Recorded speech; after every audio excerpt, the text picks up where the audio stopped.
செடி நடவு பண்ணி 60 நாளில் வந்து நம்ம நிலத்துல வந்துட்டு புதுசாக பூ வந்துடும் அப்படின்னு வந்து நாம் வந்து சொல்கிறோம். அதுவும் வந்து அதிகபட்சமாக 60 நாள். அந்த 60 நாளுக்குள்ளே புதுசாக வந்துட்டு வேரோடி தளிர் வந்து தளிரோட பூ வந்துடும்ங்கிறான். இது எப்படி சாத்தியம்? அப்போ நீ எவ்வளோ பெரிய செடி கொடுக்குறீங்க அப்படின்னு சொல்லி கேட்கும்போது நாம் சொல்லியிருந்தோம், கிட்டத்தட்ட 1 வயசு செடி வந்து நம்ம வந்து கொடுக்குறோம்னு சொல்லியிருந்தோம். இது சின்னதாக வந்து நடவு பண்ணி கிட்டத்தட்ட வந்துட்டு 1 வருடம் முழுமையாக முடிவடைந்த இந்த செடியில் ரூட் ஃபார்மேஷன் எந்த அளவுக்கு இருக்கும் அப்படிங்கிறது உங்களுக்கு தெரிஞ்சிருச்சு அப்படின்னா, நீங்கள் வந்துட்டு அது எப்படி வந்துட்டு நடவு பண்ணி 60 நாளில் வந்துட்டு வரும் அப்படின்னு சொல்லி நீங்கள் வந்து பார்க்கலாம். இதில் எந்த அளவுக்கு வேர் ஓடி இருக்கு அப்படிங்கிறத நீங்கள் வந்து நல்லாவே பார்க்கலாம். நீங்கள் பார்த்தீங்களா எந்த அளவுக்கு ரூட் ஃபார்மேஷன் இருக்குன்னு சொல்லி பாருங்கள். அப்போ இந்த அளவுக்கு வேர் ஓட்டங்கள் இருக்கும்போது இந்த செடி பழுது ஆகாது.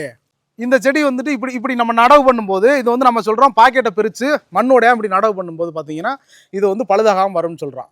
இதனால தான் நமக்கு 60 நாளில் வந்துட்டு நம்ம நிலத்துல மிளகு வருது.